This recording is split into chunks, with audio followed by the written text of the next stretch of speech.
Hugo Mota caçou os deputados Alexandre Ramagem e Eduardo Bolsonaro numa cena humilhante para a Câmara. Por que Mota tá de joelhos por STF, hein? E quem que tá certo e quem...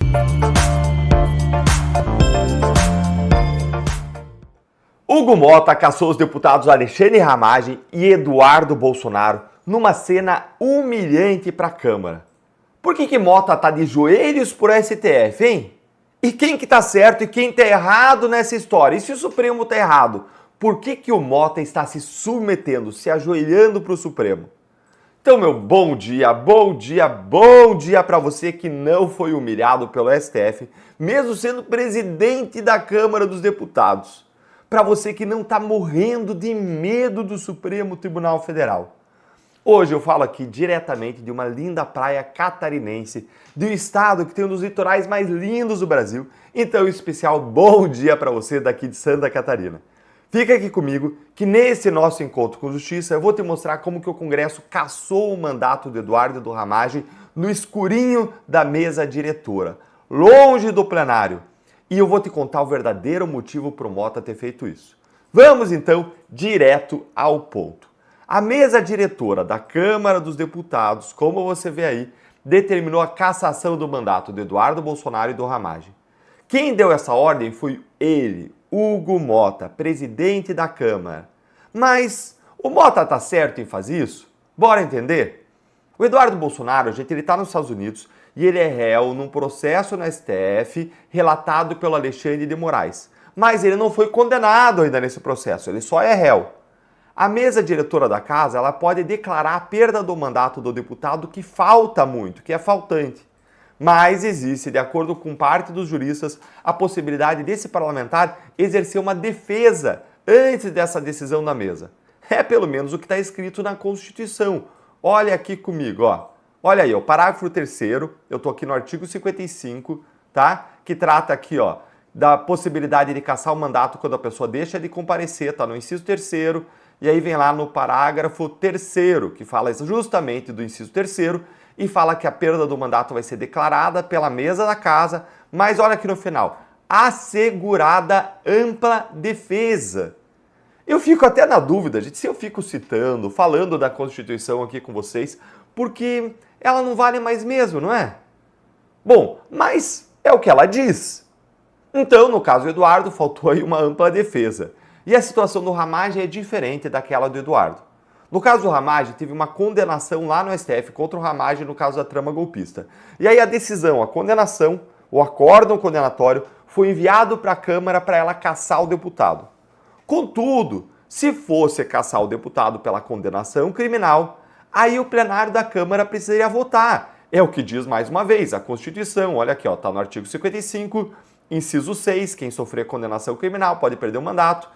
E aí, quem trata disso aqui do inciso 6, ó, é o parágrafo 2º, que fala que tem que ser decidida a cassação por maioria absoluta da Câmara.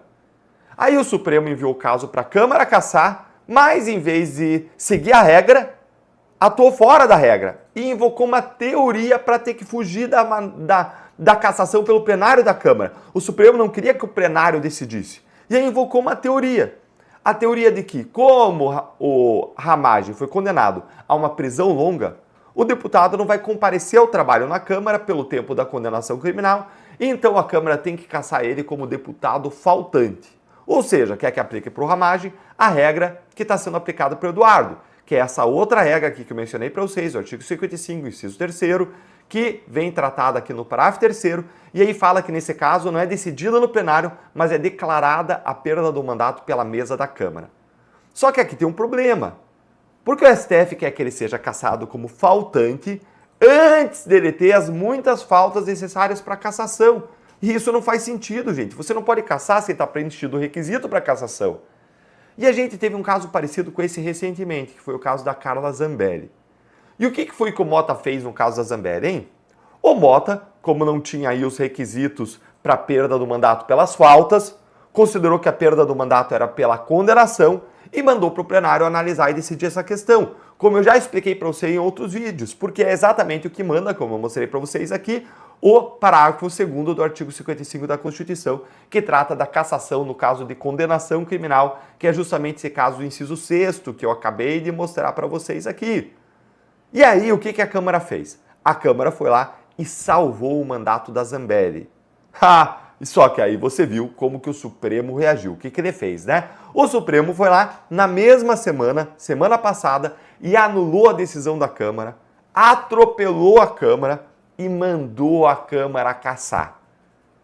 Gente, algo como, Câmara, faz assim porque o Supremo quer, eu que mando no país. Gente, foi uma humilhação imensa para Mota e para toda a Câmara, especialmente porque Mota baixou as orelhas e cumpriu. E ele podia ter feito diferente? Sim, Deltan, instaurado uma crise de instância. Afinal de contas, dois são poderes independentes. E ele pode ter uma visão diferente da Constituição e podia ter não cumprido, podia ter confrontado o Supremo, disputado essa questão. Tá, mas explicado isso, agora, no caso do Eduardo e do Ramagem, o Mota se acovardou ou ele cumpriu o regimento? Enquanto eu te explico isso, eu vou pedir para você sentar o dedo no like, para a nossa indignação chegar mais longe. Se inscreve no canal, aqui é a sua casa, ativa o sininho para não perder novos conteúdos e adivinhe. Adivinha aí? Sim, gente, é o que você deve estar pensando. O Mota, ele se acovardou, ele se ajoelhou perante o rei, o imperador, o ministro Alexandre de Moraes. A situação de Eduardo Bolsonaro mostra isso claramente. Presta atenção aqui, As faltas da Câmara, elas somente são contadas em março do ano seguinte. Veja aqui essa reportagem aqui do G1, que é bem esclarecedora nesse ponto. A análise das faltas de Eduardo Bolsonaro em 2025 foi antecipada pelo presidente da Câmara. De forma geral, o regramento da Casa prevê que as ausências de um parlamentar são avaliadas apenas em março do ano seguinte. Vocês entenderam? O Mota se adiantou para caçar o Eduardo Bolsonaro para agradar Moraes, para agradar o Supremo. A gente também pode ver isso no caso do Ramagem. Se você acha que o Mota apenas teve uma interpretação diferente da Constituição, olha aqui comigo o que diz essa matéria do G1 aqui, Mesa diretora da Câmara recua, cumpre ordem do STF e caça mandato de Alexandre Ramagem. Hugo Mota havia sinalizado que levaria a perda do mandato para a votação no plenário, mas voltou atrás. E mais, em vez de caçar os mandatos por faltas, o Mota poderia, se quisesse, porque é uma decisão política, permitir que os deputados trabalhassem à distância, votando à distância e prestando relatórios de atividades. Deltan, mas por que o Mota se acovardou e recuou, hein? Ele recuou porque ele já tinha sido humilhado em praça pública pelo Moraes quando o Supremo anulou o ato da mesa que enviou a cassação da Zambelli para o plenário decidir. Dá uma olhadinha aqui que diz a mesma reportagem, aqui no outro trecho. Aliados de Mota afirmam que o pós-Zambelli influenciou os rumos do caso Ramagem e levou o presidente da Câmara a reformular a trajetória definida por ele anteriormente. O objetivo era evitar uma nova escalada de tensão com o judiciário. Veja só, evitar, ficar tudo em paz, tudo em tranquilidade, claro, de joelhos, deitado no chão para o STF, aí fica tudo em paz com o judiciário mandando no país, né, Mota? Agora, por que ele evita escalar a tensão com o judiciário? Você que acompanha o canal aqui já sabe, né? Rabo preso. Investigações na gaveta, que podem ser tiradas a qualquer momento. Essa aqui, por rachadinha, é apenas uma delas. Mas tem esperança, Deltan? Estamos no final do ano. Mostra pra mim, tem esperança? Tem sim. Colocar gente sem rabo preso e corajosa no Congresso. E 2026 está aí. Me conta aí a sua opinião nos comentários. Bora lutar juntos em 2026 para mudar essa realidade? Eu e o Brasil contamos com você.